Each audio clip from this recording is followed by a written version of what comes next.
Ladies and gentlemen, welcome. 2 words. We're back. It is the Shot Callers Summer Collaboration Crossover, the most valuable sports podcast and mics and takes for Bulldog Radio Sports. I am Brandon Worth, and I am joined as always by my co-host Joe Nagy. What's up, Joe? What's Brandon? Good to see you. And I'm Travis. I'm Hicks, Mics and Takes with Barrett Jones, and I'm very happy to be back with you guys. I am missing, it's basically one half because, Barrett's not here, but, I'm back to join with you guys. In season 2 of Shot Callers, we're very happy to be back. Last summer was a great stepping stone. This summer we plan to give you guys more fire content. Absolutely. Content is king, right, Joe? Content is king. That's been a tagline. But as you guys can see on the bottom line, we have all of our topics here, some NFL, NBA, MLB, and even a debate at the end of the show. And promise me this, you will want to stick in tune for that, because I'm sure we'll have some hot takes on who the most exciting athletes in the world are. But before we get started, quick shout out to Bulldog Radio for making this possible. Without them, we wouldn't be able to make our podcast, so shout out to them. If you want to learn more about them, check out their social media pages, Facebook, Twitter, and Instagram. Right in we go. Boys, we are talking some NFL draft, and frankly, the Lions, how did they do, guys? I'll be honest, I think they did pretty well, but I want to hear your guys' thoughts first.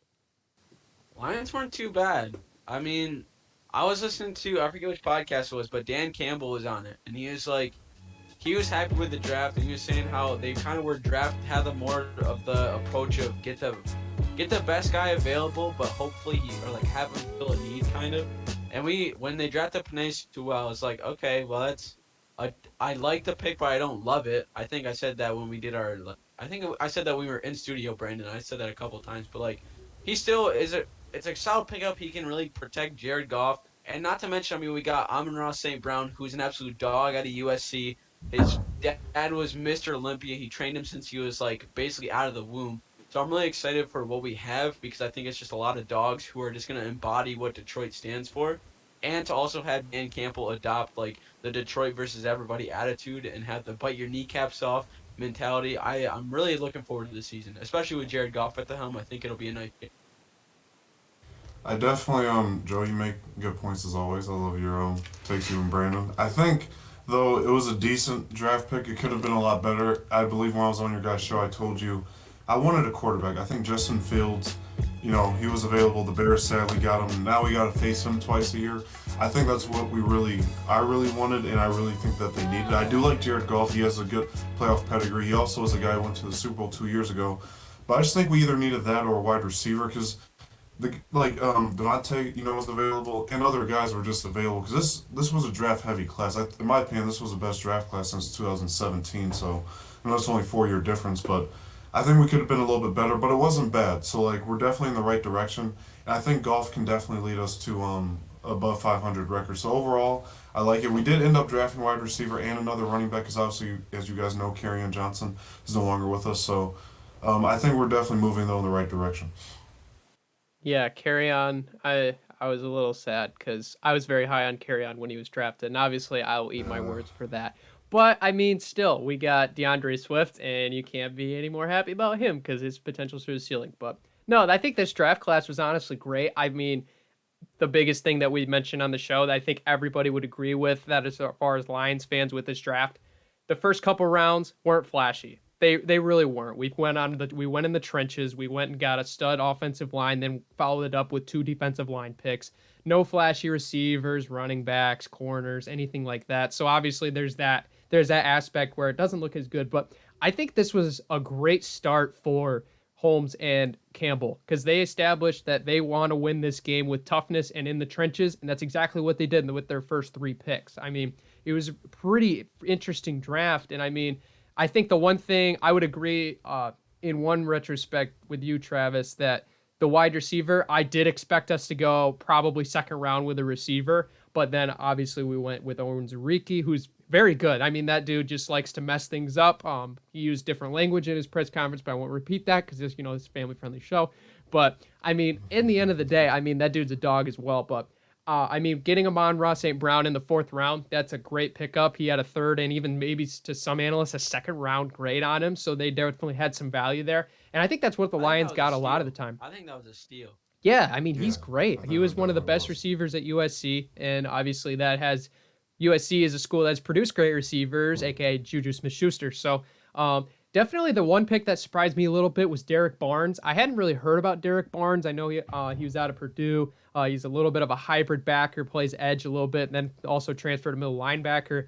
Um, Seeing his press conference, seeing his tape, I really like him a lot because I honestly was at a track meet on Saturday when the last rounds were taking place, and we were on the clock in the 4th round, and we made up that trade, and I was like, oh my goodness, are we gonna go get Jabril Cox because he was available at LSU, and then we see Derek Barnes, and I'm like, who's Derek Barnes? Like, who is this guy? I've never heard of this guy. Then I looked into him. The guy's a class act. He's a great football player, very versatile, great leader. That's probably one of the picks that I was shocked about, but I really like. And then Jamar Jefferson is a flyer in the 7th round because he frankly fell off the board into our hands, and really that just kind of, oh, sorry, carry on. We got this dude who's a stud that can take it to the house potentially. I know you can pass block really well, but of course we're gonna have him learn to pass block, and he can also take it to the house. So I mean, I think this was a great draft for the Lions. I think the A- grade that I think was really popular makes sense. Probably maybe more of a B+ standard because it wasn't flashy.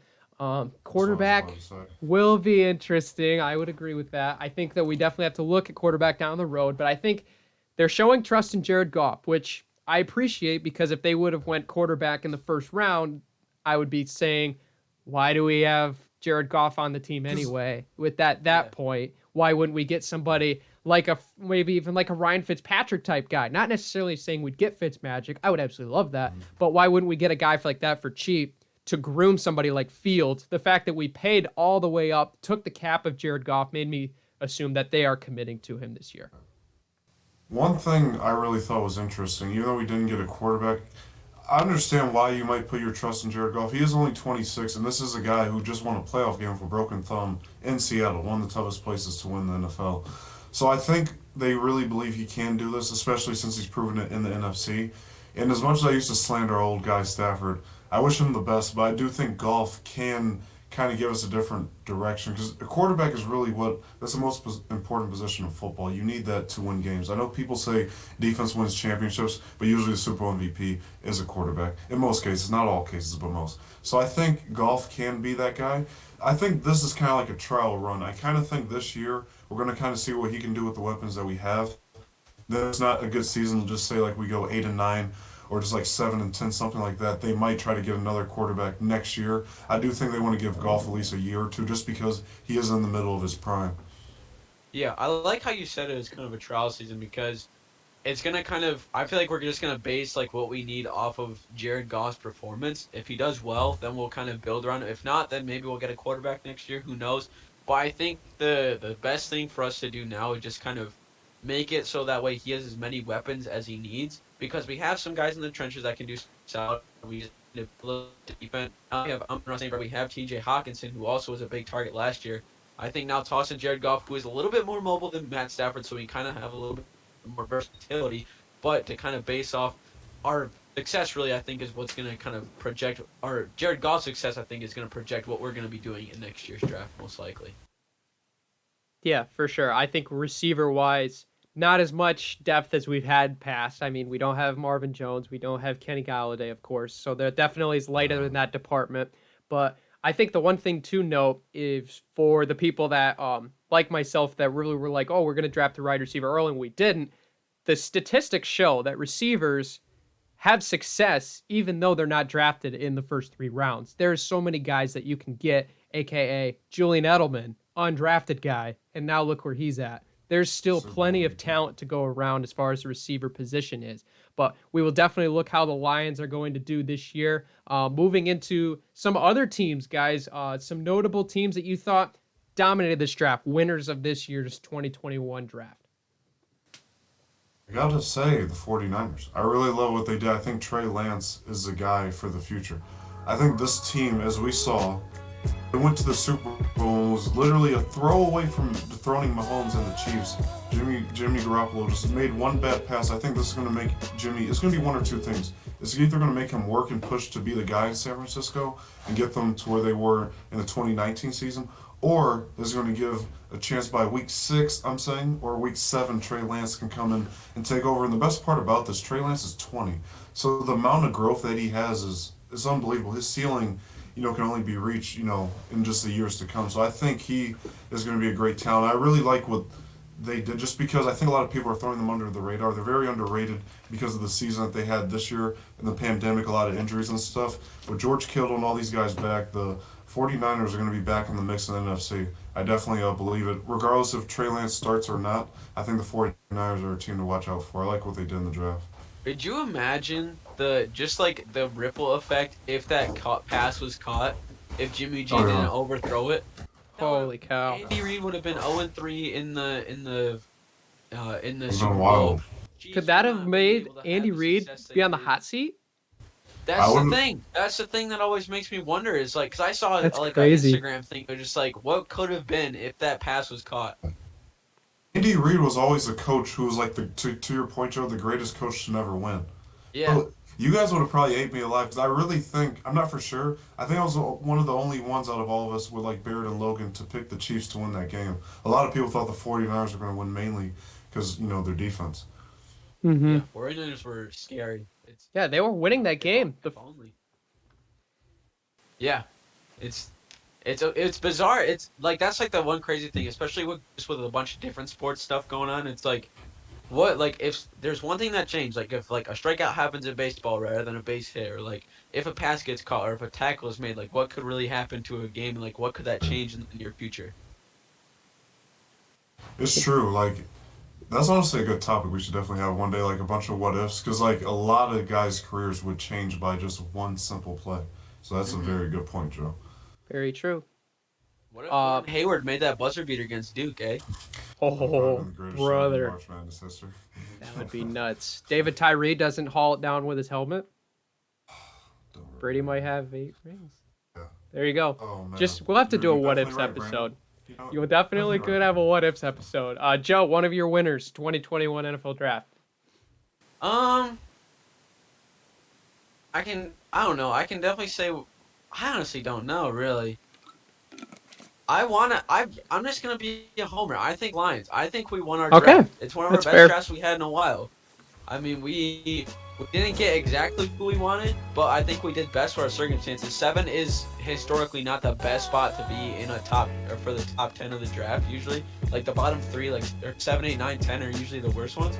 But I think with who is there, with Penny Sewell, with Amon-Ra St. Brown, with a lot of those guys, I think, especially in the near future, 1, 2, next year and the year after, and especially this year, giving them some development, I think it's really going to be well for when we do move on from Jared Goff, and then when we do get a new quarterback, or when we do kind of switch up a little bit, because I think Dan Campbell's attitude with kind of how they're going to approach this season, along with what these guys bring and kind of what their mentality is already going into. Because I know Amon-Ra St. Brown, I mean, if you've ever heard the story of him, his dad is basically grilled into him just to be a hard worker. But Penei Sewell is one of the best trench guys to come out of this draft, and he's really solid. I think, and Dan Campbell believes that games are won in the trenches. So having him be there, I think that's a really good sign, especially for seeing how much trust he's going to be putting in these guys. So I think Lions won our draft. I don't think they are the winner of the draft, but I think they definitely are one of the people who won their draft. Yeah, I think that's fair. I think a lot of analysts said the Lions had a top 10 draft, which I think that's a pretty fair number. I don't think it was the best, but I definitely think it was above average, because I think you got to give Campbell and Holmes credit. They did everything that you should do, not necessarily the fans want, but that you should do when you take over a franchise, build it from the trenches out, which really is super important. I would say that there's a couple of teams that definitely dominated this draft. I think there's 2 in the NFC North that really did well outside of us. I'm not going to mention them because, of course, we don't talk about them as Lions fans. I'll throw out the Cleveland Browns. I thought they had a pretty good draft. I mean, get a guy like Greg Newsome in the first round, a lockdown corner, very smart guy.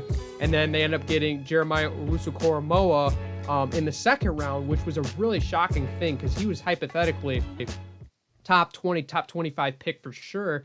number one linebacker on the board. He falls out of the first round completely and almost out of the second round. And then we learned later it was because of a heart condition, which was really one of the red flags that teams had not to draft him.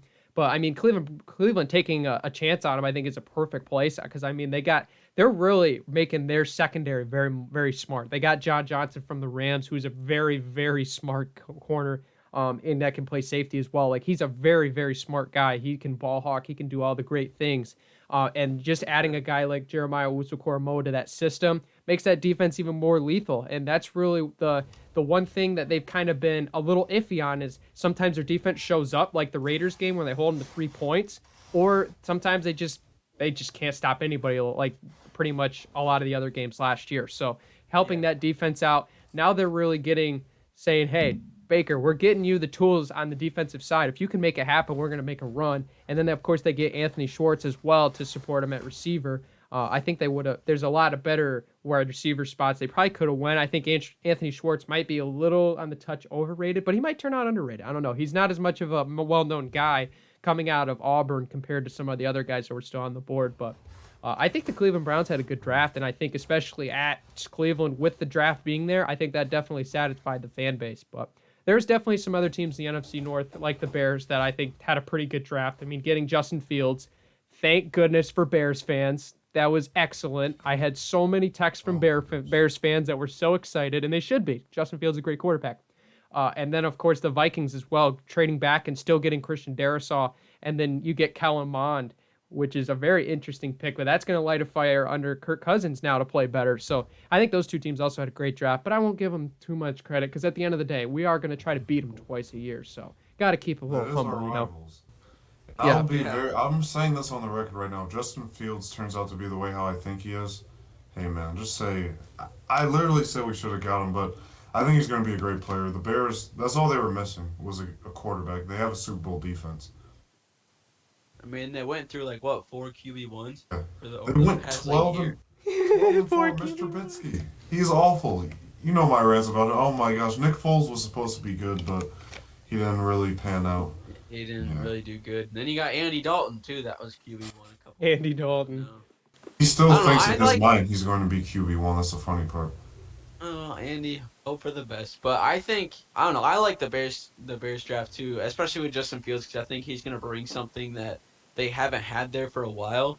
Is like a mobile, young, and versatile quarterback. Because even when Jay Cutler was there, he wasn't known for being a kind of a mobile guy. He was kind of more of the just a traditional. You're right. I just haven't heard that name in so long. Oh man, Travis's face when you just said that was hilarious. That was their last guy. That was actually their main kind of it's true. Stay for a while franchise guys. So we'll see if Justin Fields can overcome it. I think he's really gonna have a chip on his shoulder though, because I think he was thinking he was gonna be taken sooner than that. Oh than yeah. The Bears got. And I think that's what's gonna really fuel him, and that's gonna really work out for the Bears, because we know that Justin Fields, when he has a chip on his shoulder, plays very solid. Because I have a fly in front of me. I have a fly right in front of my camera. But when they lost to Clemson, he played lights out for that whole next year. I mean, they ended up losing to Alabama in the championship. But when they went to go play Clemson, he still played lights out and he still played very well. So when he really has something to work for, and when he has a chip on his shoulder, I'm kind of scared for when he has to come to Detroit to play, because there's going to be a lot of teams that he has marked down that he's really going to try to show out against. And that's the thing. Another team I want to actually say that was a sleeper to me. I know I've been going against this team all the time, but the Patriots drafted very, very well. I got to give Bill Belichick credit. Getting Matt Jones, I don't know what it is about the punchy white guys, no offense to those guys up there, but he just fits in those systems for Bill Belichick. But Mac Jones just gives me Brady vibes, just the way how he came in, sitting behind Jalen Hurts and Tua, collecting rings while sitting behind them. But, all these years, and finally his senior year going 15-0 and getting the national title in a pandemic year, I think Mac Jones is going to be very special. And I think, I really think he's going to start at some point this year. I think the only reason they re-signed Cam was because they wanted an insurance and policy just in case they couldn't draft a quarterback. They just wanted to make sure they had at least somebody there. But I think Mac Jones, he's going to definitely be the guy of the future. potentially Mac Jones versus Brady week 4. Bucks play New England, so as Brady said, it's Yeah. when your high school friends meet your Weren't college the friends. yeah, weren't the tickets for that game going for like an insane amount of money? Yeah, I think the Mhm. They're lowest going for ticket is like, like 1,500. It's like ridiculous. yeah, I know, like they're in the thousands for like the lowest one, Yeah, which is absolutely absurd. It's yeah. crazy. But Mac Jones, when he was walking like from like the room where he's in front of like the main stage, looks like when someone holds the door open for you, but like you're like 30 feet away, and you have to kind of like get that quick Yes. like in between walk jog. That's what he looked like because he was like moving his arms really fast, and he was walking, and that's the only thing I could think about that whole like Yeah. 10 seconds of him walking. I've seen that Fantastic. like in prank videos. It's like that awkward moment. It's like, oh, I don't want to be, an a hole and just like hold it, but it's like they're so far away. Yeah, Yeah. what do I do here? That's a Oh great man. description. But flip the script Yeah. now. Teams that did not do so hot, the losers of the 2021 draft. I think there's a very, very obvious choice here. Travis, are you going to take the obvious choice? Yes, Brandon. I really believe in my heart the obvious choice was actually. It's really tough for me to say, but I'm gonna actually say the Giants. I think they could have Oh, drafted wow. better. Okay. This is a shocker. I know it's a shocker by some people. Some people said that the Giants drafted better, but I just really think they could have did a lot more. A few was like a little bit predictable.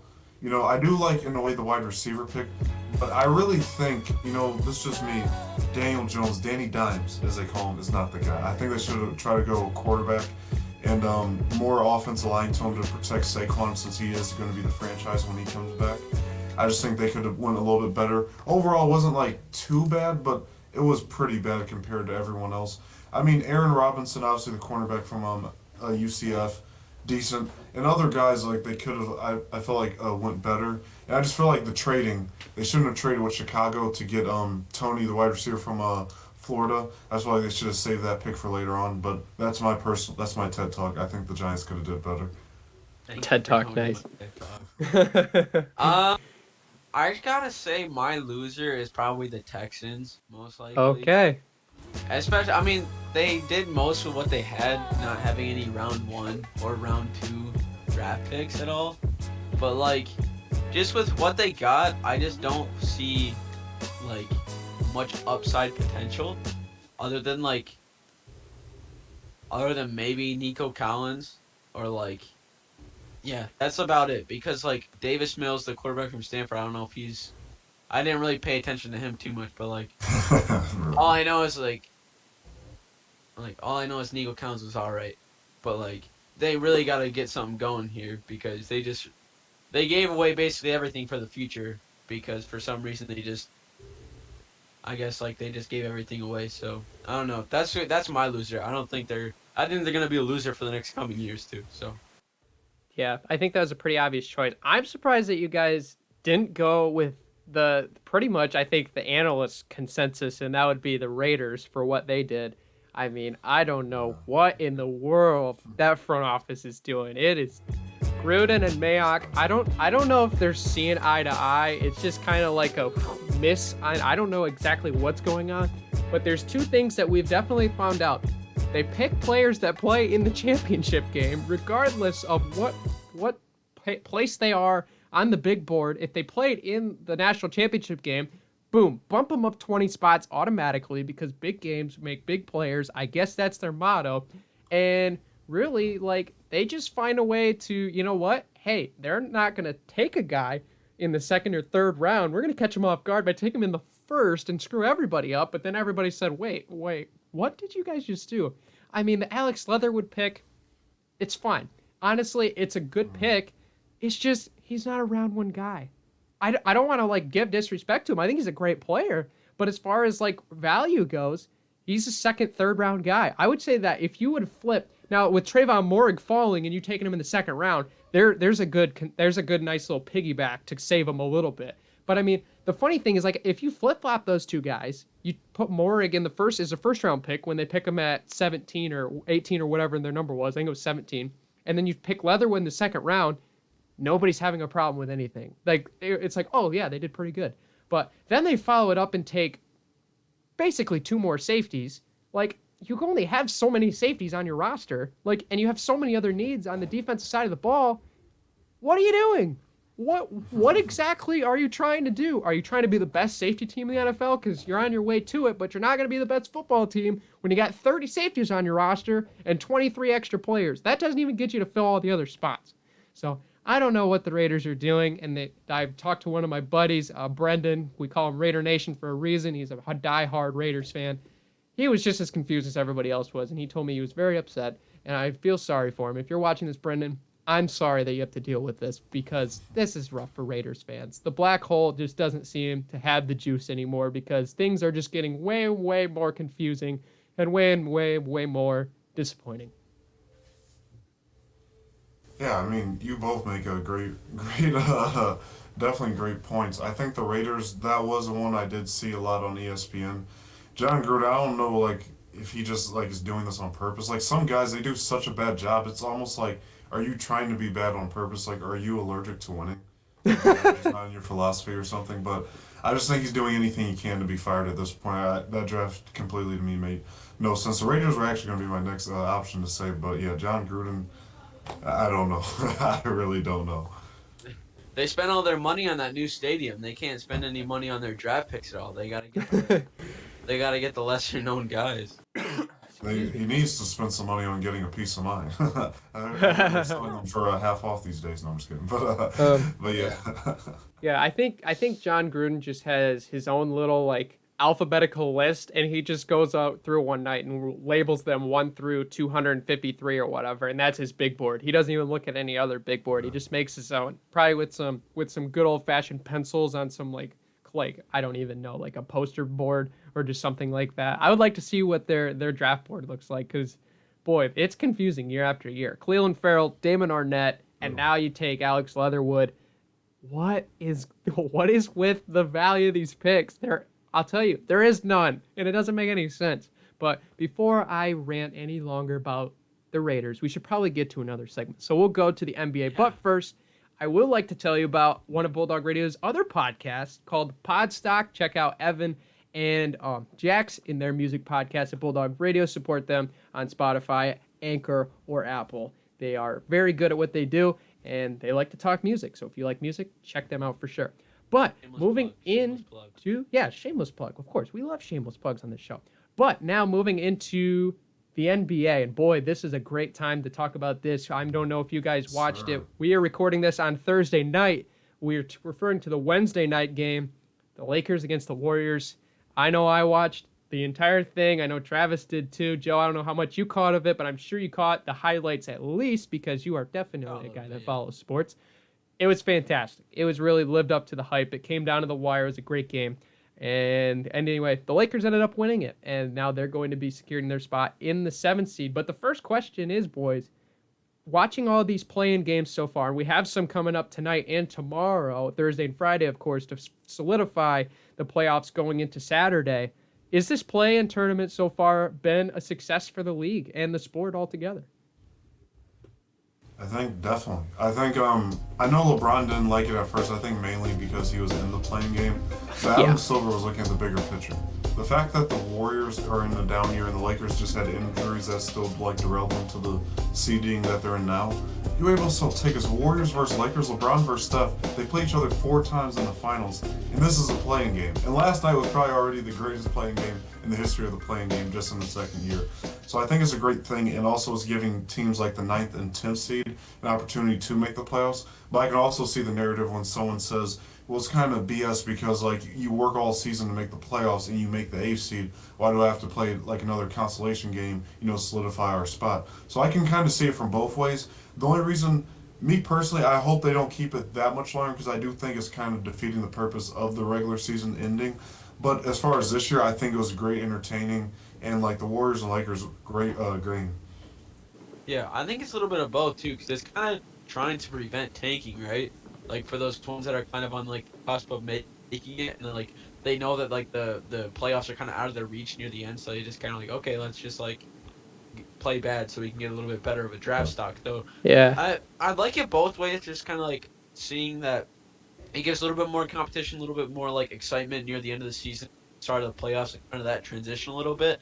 But also, like you said, Travis, it makes like the 8 seed who really worked hard to get there and to be able to get to that spot where it's like, yeah, I'm solid, I'm in the playoffs, to now have to play another game where they might get kicked out is just gonna be like it just kind of adds to another spot where it's like, well, I don't understand what the point of the playing game is if like or like what the point of making the 8 seed is if I still have to play it. So I get kind of both sides of that, but regardless, I like it a lot, especially with this year too, having like Warriors and Lakers that solid like show stopping like ticket selling game kind of like on the start. I really liked it, but I mean at first when the Hornets and Pacers played and it was just a blowout, I was like maybe this playing game's not the right thing to go for, but kind of quickly changed once I saw like Yeah. Spurs and Grizzlies, Warriors and Lakers and stuff, and I'm excited to see watch the Pacers and Wizards play probably the second half after we finish the podcast.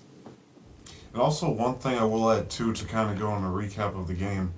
That was the best game I already watched all year. Even though I was a little disappointed in the outcome because I was rooting for Steph and Golden State. What a game! I don't know if you guys saw the finish. LeBron got the game-winning three basically in the end with one eye. Draymond had like kind of like got him in the eye, and LeBron said he was seeing three rims, so he just tried to shoot the one in the middle. Go for the middle As an one. as an MJ and Kobe guy as I am, I got to give LeBron credit. That was a very clutch shot, and that makes him 97 clutch shot makes in either a go-ahead or to tie the game in the last 25 years. The only person ahead of him is the late Kobe Bryant with 101. So that was a great overall game. I wish Steph had more help. I just felt bad for him. It was basically Steph and a bunch of YMCA guys. No offense to those guys out there, but that's what it felt like. He was just trying to do anything. So I'm excited for when Clay comes back next year, but that was a great game, a great one by the Lakers. Great second half comeback because they were down by 13 at the half. It was a great overall game. Definitely the best defensive game of the year so far. Yeah, for sure. Yeah, I would say. It was solid. Sorry, Brandon, you can go first. No, you're good. I was just about to say, I'm glad you brought up Joe, because when I was watching the Pacers Hornets game, especially with the thought of Charles Barkley getting out his guaranteed horn on Inside the NBA, guaranteeing the Hornets to win, and then they end up getting blown out by 35. I was a little bit skeptical. Like, what exactly is this gonna make this tournament a little bit more weird? I don't know. I don't know what to expect. And then watching some of these games, I'm like, oh, okay, this is actually pretty neat. I think it's a little weird though that I know the concept of the 9-10 that game and then they going up to play up. I think it definitely brings down a little bit of the overall competition as far as the 7-8 game, because I mean when you looked at like the Celtics and the Wizards, that game right there. I mean Jason Tatum also absolutely fantastic. That guy's going to be a stud. Putting up a 50 burger, as we quote our buddy Barrett Jones, a 50 burger, and just putting on the show that he did. That Celtics team is very good, and they're really a team to watch. But we'll get into that segment here in a minute. But like seeing Westbrook and Beal and those guys kind of struggle a little bit, and then later in the fourth quarter, I'm sure a lot of people saw this on social media, like Russell Westbrook left the floor. He just went to the locker room, like, and the game was still going on. Like the kind of the consensus of the 7-8 or the 7-8 seeds is like, oh well, either way, we're gonna play either the top two games. So if we're losing, it's like, oh okay, let's just kind of let everybody rest a little bit, and we'll get them in the next game, and then that kind of brings off a little bit of the this is the game, we got to go get it, like it's winner and take all. But it's really not, because if the loser is going to go around and play theoretically, statistically, a weaker team on paper the next game with whoever wins the 9-10, because I think we could agree that looking at the Western Conference, the Warriors and Lakers are significantly better than the Grizzlies or the Spurs. So theoretically it's like, oh well, if we don't beat the Lakers, that's fine, we'll just go beat the Grizzlies and be an 8 seed. So why we should pull guys out then? Which is kind of what we saw with the Wizards. Obviously, the Warriors and the Lakers went down to the wire, so that never happened, which is, I think, was fantastic. Sad to see, though, that these two teams had to play earlier on and not later in the tournament. But anyway, I think that this play-in tournament with the 9 and the 10, obviously the chips are down, but theoretically they should be, because they're a 9-10 seed. They're not in the playoffs. They're trying to fight their way in, so they should make more games. I get that. But I think with the characteristic of how it's seeded, as far as the 7 and 8 game first, and then who the loser goes down, it can take a little bit of importance off of that first game, knowing you have a comeback. It's like going into a double elimination tournament in whatever sport you're playing. There's a little bit less pressure knowing that there's another game you can come back from, where some of these other teams aren't having that, like the 9 and 10 seeds, because theoretically they're playing, they win or they go home every game, where the 7 and 8 seed, that first game's not as important. it kind of makes it kind of like an NFL playoff feel like, and then that's why to me to win a super, it's harder to win a Super Bowl than an NBA championship. Even though basketball is my favorite sport because I do agree with that. it's one game. It's one game. Anything could happen. If it was the best of seven, Brady might be 10-0 in Super Bowls, but all these guys would probably kill themselves because that's just way too much football. But my point I'm making is, I think it puts more pressure on the guys. Like for instance, tonight, Joe, you made a good point about Westbrook. He has to perform tonight. Westbrook shot 2 of 14 in that second half the other night. All the triple doubles, the stats, that doesn't matter. These games are the ones that matter now because if they lose tonight, a lot of the blame is going to be on him and obviously Beal too. So I think this is an opportunity for them to step up and potentially, I think they can hang with the Sixers if they beat the Pacers tonight. Not saying they can necessarily beat them. Yeah, I think they can maybe take it 6 or 7. I don't know how real the Sixers are. We'll probably get deeper in that in later shows, but I think that's another thing about the playing games. If you have an awful game, that's the season. Like if Steph, for instance, went 2 of 15 yesterday instead of getting 37 points, he would have been ridiculed saying like, "Oh well, he can't do it without a super team." It's kind of like difference, in that. So I think the one game brings a lot of pressure, but that also makes it entertaining because anything could happen. That Yeah. Warriors team that played the Lakers, they would lose in 5 games, or maybe against the Lakers if it was like a real 7 game series. But the fact that it was one game, it was a close game and it came down to a LeBron shot at the end. Yeah. Westbrook needs to lose the long sleeves. Has he always I don't wore know. sleeves? Yeah, he's I always wore think sleeves. I mean, he has the long sleeve, like he had the armband thing that goes like up to here, but he's Yeah. never had like the long. I think other than like this year, he's never like worn the long sleeves. I don't Yeah. know if the Yeah. long sleeves are the move for him. I'm Loose. pretty I sure he's Probably played right. worse in the long sleeves. don't know. Like He's got he's he had a kind of bad game last one, and he was wearing long sleeves. yeah. Because he I, puts I up the numbers. He Stat does put sheet up the stuff number, but stat but I monster. just wanted to see him win. That's all. Yeah. As my friends, they think I troll, but I think he can be a cancer to teams sometimes because people overlook the numbers and it's just not resulting into wins. He's had a total of 8 playoff wins in the last 5 years without Kevin Durant. That's not very good. Yeah. yeah, I, he's I think definitely gonna fix something. Yeah, I think we've definitely talked about this topic before. So you can check that out if you're actually listening to this on the podcast channel. I can't remember what episode is it. Find one with Travis in it. I know we discussed this somewhere, and I know Yeah. I should probably know this stuff off the top of my head, but I don't. Okay, we got things we got to do. But I definitely agree. I think that there's definitely some teams that are going to be in must-win scenarios. I think the Wizards are one of them. Kind of going into the next subject here. We just talked about some of the top contenders. Obviously, we just talked about the 76ers. You can obviously throw the Nets in there because really they're the title contenders. Other teams like the Clippers, like the Suns, as far as top teams. But the question is, which of these top contenders do you guys see will exit earlier than expected? Joe, let's start with you first. Um, I don't know. I think for like the regular teams when they get into like the actual playoffs. Yeah, looking through the top four seeds as far as each conference, what's one team that you could see being exit early? Um, I could see the Knicks exit early, especially playing Atlanta. I think it's gonna be a toss up for that series. I could see them going out pretty early. I mean, it would stink because they're actually having a good season for once, and they kind of turned it around, especially after so many people were like, done with the Knicks. Brooklyn's my team now. I think that kind of Right. fueled them a little bit, but I can definitely see them, especially. I think they're really even with Atlanta. I mean, it is like the 4 and 5. It's the 4-5 game, so like it's kind of a toss up either way. I could see them going out. I could see Denver going out as well. I think if Portland has strings a couple of games together, Melo plays really well. Dame Dalla comes in clutch, and it's Dame time most of the time. It's Dame time all the time, really.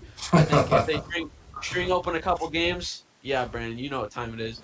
I think if they string together a few games, a couple stops in key situations, I could see Denver going out early. Is it gonna happen? Probably not, but I could definitely see it.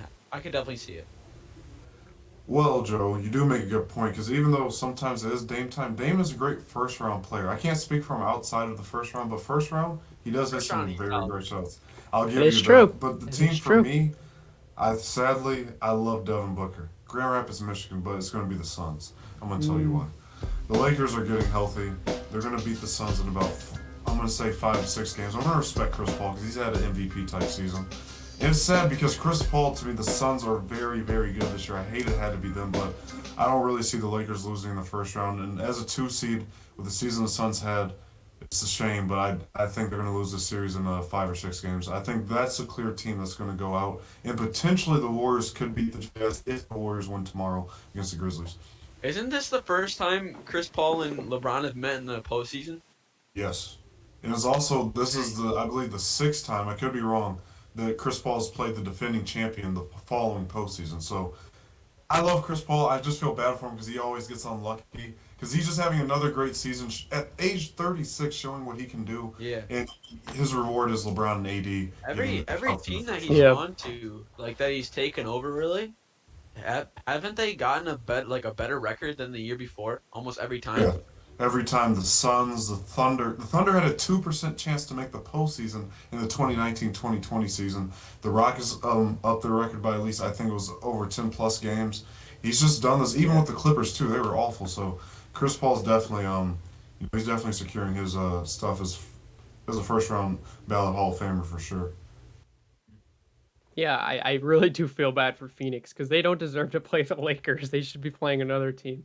But I will say that I will stay also in the Western Conference. But I will say the number 1 seed, the Utah Jazz. I could honestly see them exiting early, but it's really going to depend on what I think is going to happen, which I think the Warriors are going to bounce back and beat Memphis to get into the 8th seed. But that's a scary matchup. I mean, Steph right now is the best player in basketball. I'm not saying he's the MVP. I'm not saying anything about that nature, but I'm saying right now at this very moment, he's playing the best basketball in the NBA as far as what he's doing with that Warriors team. I think as far as you could definitely put him in the MVP conversation, don't have to put him at the top, but you have to admit what he's doing right now at the Warriors is one of the best things we've ever seen as far as carrying the load for a team and taking them so far without Clay and now without KD since the glory years. He's doing a fantastic job. The numbers he's putting up are phenomenal. He's really the spark plug of that team, which we saw against the Lakers last night. Lakers didn't honestly play as great as they should have. And the Warriors really gave it to him and gave them fits early on. The Lakers did adjust very well at the end and ended up winning the game with that clutch shot. But I mean, them playing the Jazz, I mean, looking at what the Jazz have done at near the end of the season, they haven't played great against top-tier playoff teams. They lost to Dallas. They lost at Phoenix. They lost against the Wizards, who might be a playoff team in the East. They lost to the Suns. They lost to the Lakers. They haven't necessarily played up to the competition level as far as playing against some of these playoff teams as of late. They've been a little sluggish. I mean, Joe Ingles has been great. Some of those other guys haven't been as great. I mean, Donovan Mitchell's been good. Rudy Gobert's been good. But outside of those guys, like Mike Conley, those guys haven't been stepping up in the roles. And if you're playing a hot team like Steph and those guys that are playing at a really good level right now, and they're playing their best basketball right now at the end of the season, where the Jazz were the best team at the beginning of the season. Now they're cooling off. So I could see that being a situation where the Warriors might come in and steal away the party from the Jazz and make this tournament very interesting. Definitely. Yeah. And also, the Jazz to me are equivalent to the 2015 Hawks that went 16-22, then got swept in the conference finals. I don't think no one's really taking the Jazz seriously, so that's a good point. That is true. So now going to the other side, dark horse picks to win the whole thing as far as teams we not necessarily looking at as far as title contenders that might make a run in this year's tournament. I will say that there's a good chance Boston could make a run. Now, of course, they're going to play Brooklyn and all the teams as far as the Eastern Conference. You're looking at some teams lower down in seeding that have not played as well as the Celtics have. And that I would definitely pick the Celtics if they weren't picking who probably will win the chip overall as the Nets, when theoretically they should. But if they weren't picking who probably will win the chip overall as the Nets, when theoretically they should. But I mean, I mean, the Knicks are good. I don't think they're going to make it all the way. They don't have the firepower late in games. Julius Randle's great, but he's not going to be the type of closer you need. He's not Dame. He's not Steph. He's not LeBron. He's not KD. He's not any of those guys. They need a guy to close out games. D-Rose is good, but they're going to need more out of it. Atlanta, I don't believe in them that much. I mean, out of all these other teams, Boston's played the best out of all of them. And we saw that, especially against the Wizards. I don't think it ended up going to happen, but theoretically, if it did, I mean, you look at the teams they might have to play later on, they could make a roll. I'm not saying it might happen, but theoretically, if it does, the road gets a lot easier after you beat the Nets. I will say that 100%. But they got to get through the Nets first. Yeah, definitely. Yeah, that's gonna be one definitely to watch for. I am excited to see them to like what they're gonna be able to do, especially facing Brooklyn, who I think is probably is arguably they could have been number one. They could be topping Philadelphia right now if it wasn't for Joel Embiid. But I think a team who I'm definitely going to be watching out for is probably Portland. Like I said, 'cause if they string together a few, this might be Dame's to kind of make it past the first round and play really well. And I think, especially playing against Denver, who have been known to kind of let a few games go by, have been known to let a few slip through the fingers. I think they can make it to the first round. Dame, he's unfamiliar with kind of making it past that, or he's not unfamiliar, but he's unfamiliar with kind of producing in the second round to get past against those good teams. But nonetheless, I think that could happen. Another team also is probably Dallas. I know they're playing the Clippers first with Kawhi and Paul George, but nonetheless, I mean, Luka, when he plays haven't seen too much of him in the playoffs yet, but nonetheless, he's a solid player who he has been able to take over, and he has like all the support that he needs there. I think he just loves that team, and that team has just been playing pretty solid so far this year. So those are the two teams I'm definitely gonna be keeping my eye out for this playoffs series. Yeah, I would agree with you, Joe, for sure. I think Dallas was one on my list for sure that I would say, because I mean, if they ended up beating the Clippers, I mean, obviously the reason I didn't pick that is the track record. We know Dallas doesn't play well against the Clippers literally every year, so that was one reason I didn't pick them. But I mean, after that, I mean, you're talking playing Utah, and then theoretically, what if Golden State loses? Now it's going to be either Utah or Memphis. Those are favorable matchups if you want to play teams right now. As far as Memphis doesn't necessarily have the firepower like Dallas does, and they have Luka, and I mean, and then of course I just mentioned the Jazz aren't necessarily as hot as they were at the beginning. So I think that's also a good selection. Travis, who do you think is going to be a dark horse pick? I think, well, my original pick is the Nets. I think the Nets are going to win the championship. It's either going to be them That's or fair. the Clippers. But the dark horse, I really think, is the Los Angeles Lakers. I can't ignore them. I think with LeBron and AD getting healthy, especially if they do end up beating the Suns, this can kind of be a series for them to get their mojo back and really make a run. I would say Boston, like you, if Jaylen Brown was there. If Jaylen Brown wasn't out for the season, I would definitely say Boston, just because I think it's too much work on Tatum and Kemba. Even though he played amazing the other night, he hasn't been consistent this year. Kemba's been below average. He's definitely better than what he's doing. So I got to go with the Lakers. Realistically, they could be the first ever 7 seed to do it. I don't think it will happen, but that is something I can't ignore. So I would say them at the 7 seed as a dark horse. Yeah, that's definitely a good pick. I definitely overlooked them as they're a 7 seed. They could be considered a dark horse. So I think that is also a good pick. Now moving into Major League Baseball, but first we got to plug. Me and Joe, we have to plug our own podcast, right, Joe? Shameless plug always. So check out me and always be plugging.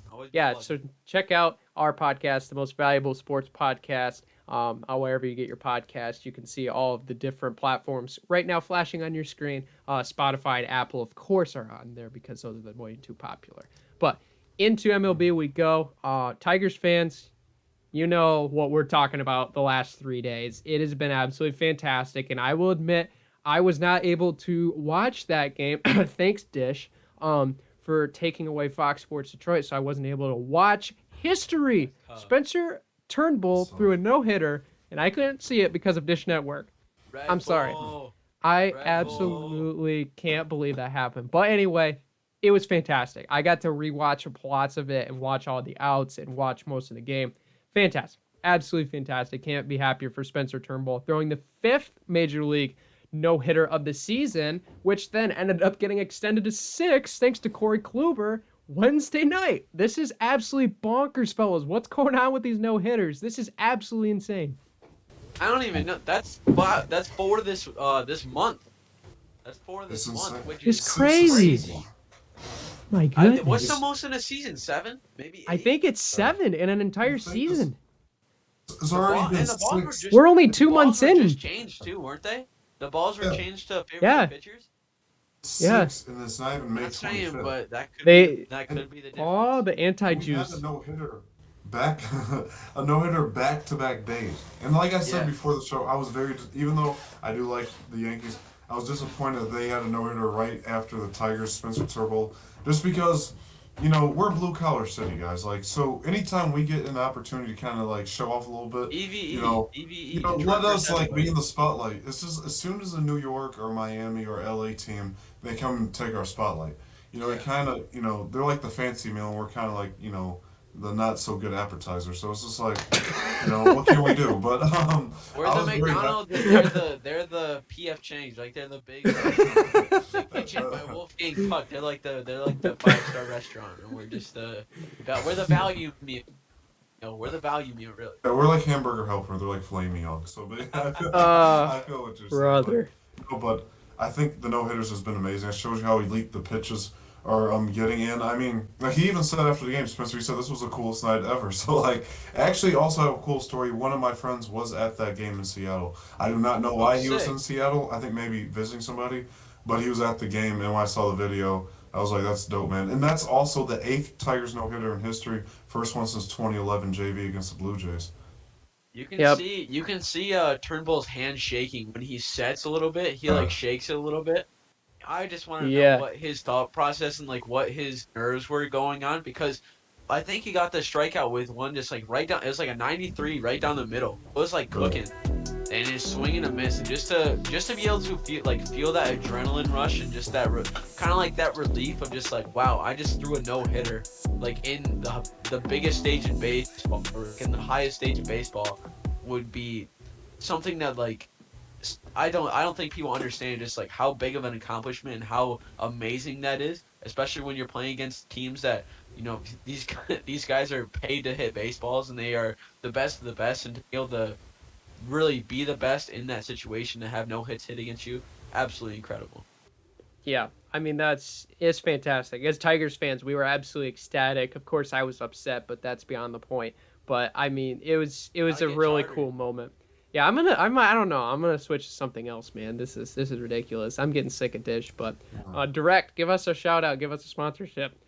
But anyway, I mean, it was fantastic. Tigers fans, we should be ecstatic. I know. I can relate. Not, I mean, I threw a no hitter in high school, but I mean, it wasn't as it's Okay, nothing like a Major flex League a little bit, Baseball. guy. Flex a Yeah, little bit. I know, but what I was gonna what I was gonna say though is I can relate to like there's everybody tells you don't tell them, don't think about it. You don't have to. We already know the situation. Like it's like, oh, it's not like for the love of the game where Billy Chappell turns to center field at Yankee Stadium in the 8th inning. It's like, oh, there's been nobody on base. That's weird. And it's like, no, we know after the first inning, it's like, ooh, we got a no going. 1, 2, 3, baby, we're on a roll. We know what the situation is, and inning in the first. yeah, That's and I mean, just something. yeah, and Turnbull said it himself. He's like, yeah, I knew the situation. I was glad you brought that up with the handshaking because he knew the situation. He was like, yeah, it's a no hitter. Like, I know what I got to do. Of course, that's gonna be a huge. I can't describe, and of course can't relate to how he was feeling because that's absolutely crazy. I think the only thing, of course, you could probably make an argument that was higher was Galarraga that I know we were talking about a little bit before the show, talking about some of this stuff where perfect game on the line, a little bit significantly higher than a no hitter, but still, all in all, Well, absolutely he had fantastic. the perfect game. Yeah, It's just Jim He did have the Joyce. perfect game. We don't need to discuss Joyce that is though. Does that mean Jim Joyce is equivalent to Dish? That morning, but no, it's good. Jim Joyce is the Dish of TV networks as far as umpires. But also a thing like when a no hitter He's is not as going bad as on, Angel Hernandez. it's like He's not as bad as. Oh, Angel okay. Then what's Angel Hernandez?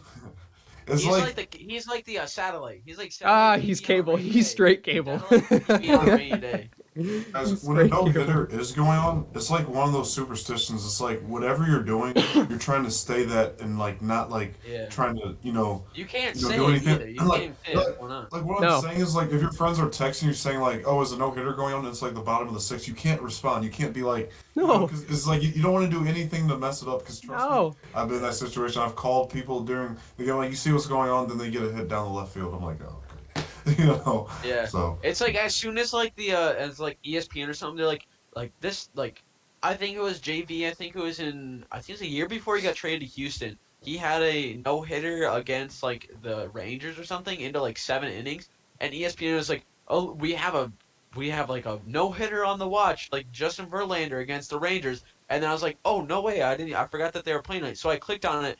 First batter that he faced, like once I clicked onto it, just a bloop single, and I was like, "Why do you do that, ESPN? Why do you have to do that?"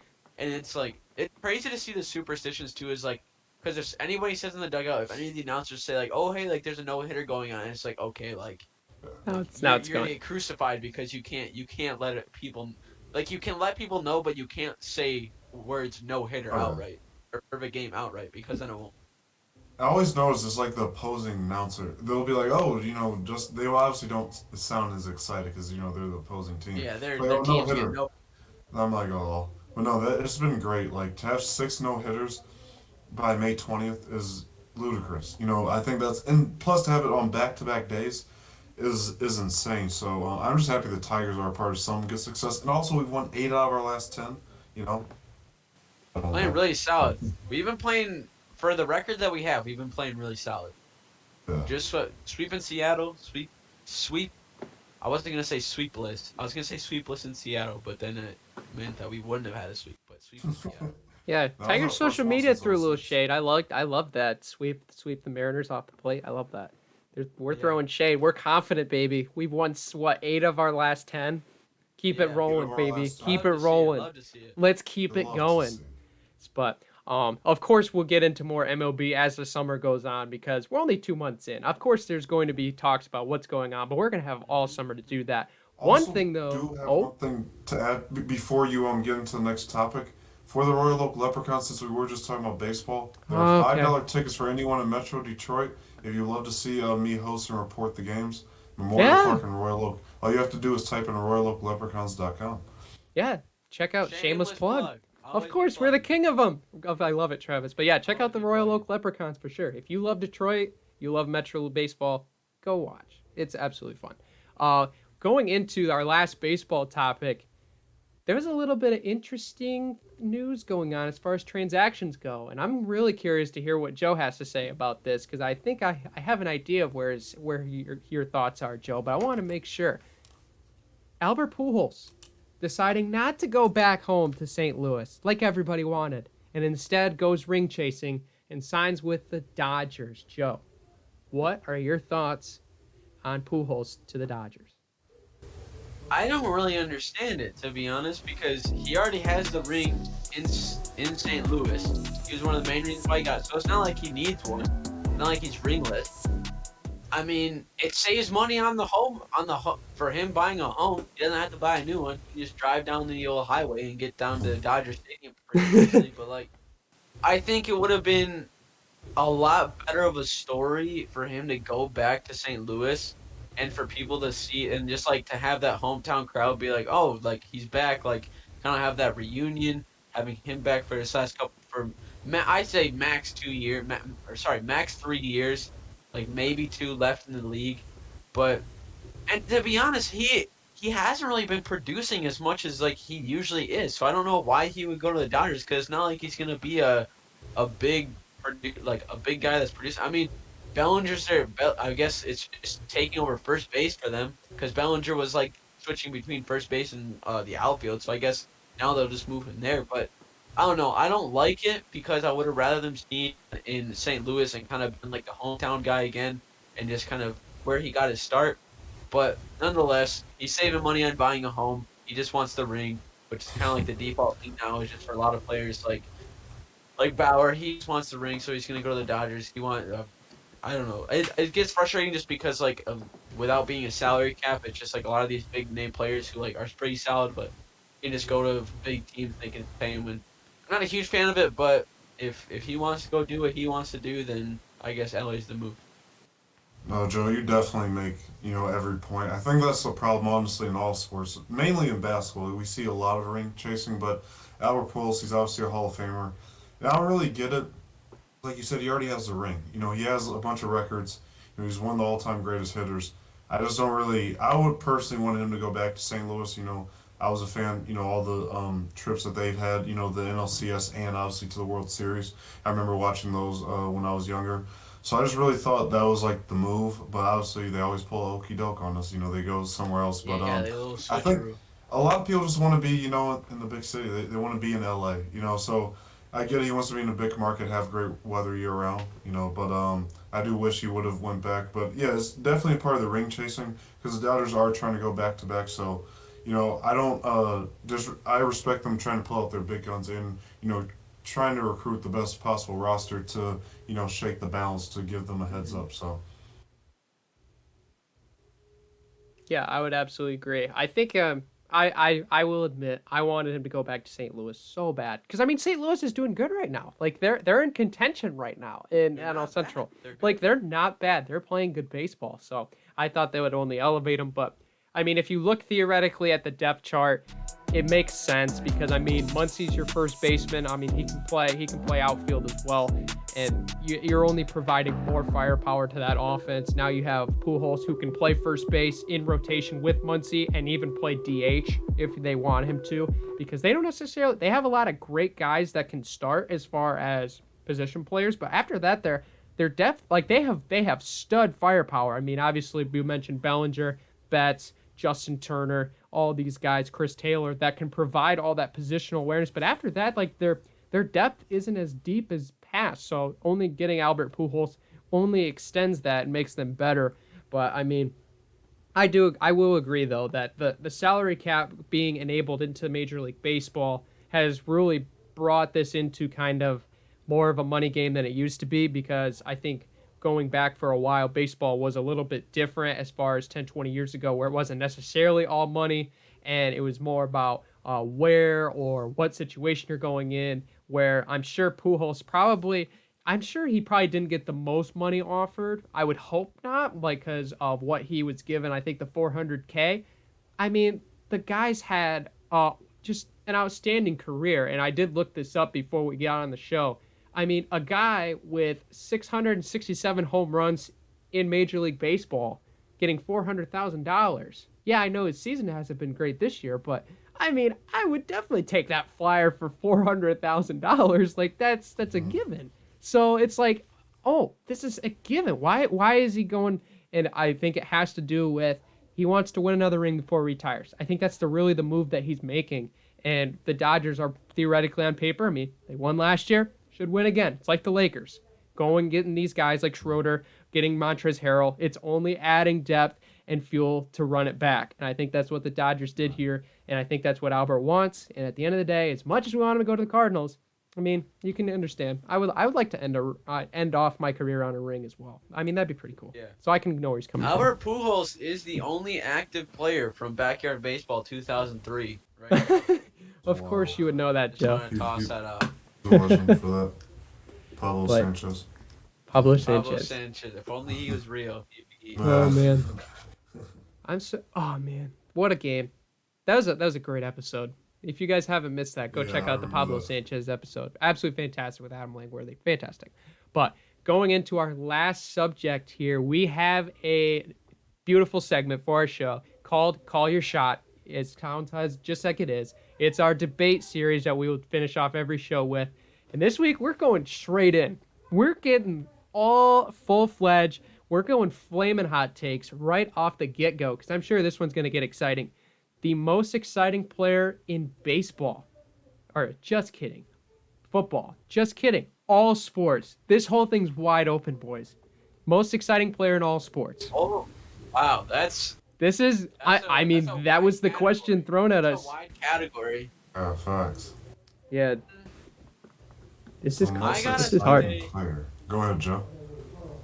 And I gotta say right now, Shohei Ohtani, Showtime Ohtani, Oh, yeah. That's, oh. leads the league in home runs right now, I think it's like just over 2 ERA. Yeah, He is 210. mashing the baseball. Mashing. I don't think I've seen a game where he hasn't had like a hit over or a hit under 100 miles an hour exit velo. And his shoulders, if you've seen that picture of him in the dugout with a cutoff, he's absolutely massive. I think right now, even if you aren't a baseball fan, you got to respect that what he's doing, being a pitcher and a hitter in the AL, it's so impressive. And for him to just come out basically every time where he has to hit, just absolutely mashing the ball, and then to come out as a pitcher and just absolutely sling it and just confuse batters and play as well as he does, you can't argue that he is one of the guys who makes baseball exciting right now, and he is one of the guys who is going to really bring the longevity of baseball for the next couple of years, definitely, if he's able to keep this up. That's a good pick. That's a good one. That's a good pick. I was honestly expecting you two to go in different directions. I'd get Shohei Ohtani the third time around, but that's a good pick, Joe. You took my pick. I respect it. Travis, who do you got? I gotta go with Chef. I gotta go with Steph Curry. Okay, that's Chef. fair. Chef Curry. I think what he's doing with basketball is transcending. Since 2014, he's been the best point guard. In my opinion, he's already the greatest point guard in history. You know, the most threes in the NBA Finals history, most threes in postseason history, most threes in the regular season. 402. Everything he does, he changed the entire game of basketball. You have high schoolers trying to warm up from the three-point line, close to half court. It's ridiculous. So I don't think we'll ever see something like him. And I just love his game. The fact that he is, only, I think it's 69 three-pointers behind Ray Allen, and he's played over 500 less games. It's ridiculous. So I think Steph is transcending, and I think he's the most exciting player in sports. Yeah, I would definitely pick. Steph is definitely an electric player to watch out on the court. Yeah, right now he's the guy to watch right now in all sports. I mean, what he's doing is fantastic. I respect that pick as well.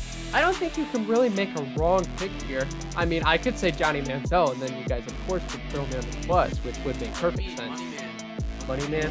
Hey, he's not doing football no more. That's what he said. He's not doing football no more. That's what he said. Yeah. So, but yeah, we'll see about that. Anyway, I will probably take the consensus third on the top three list as far as right now. I love the Shohei Ohtani because I think a lot of people would definitely that necessarily they don't watch baseball as much. They don't fully understand what Shohei Ohtani is doing right now is something we haven't seen since Babe Ruth. A guy that dominates on the mound and in the batter's box. We haven't seen that in how long? Because Babe Ruth, I don't even think was this good in both ways. I mean, Babe Ruth I don't was know. Still mashed. He's still mashed, but I don't think his ERA was as good as this.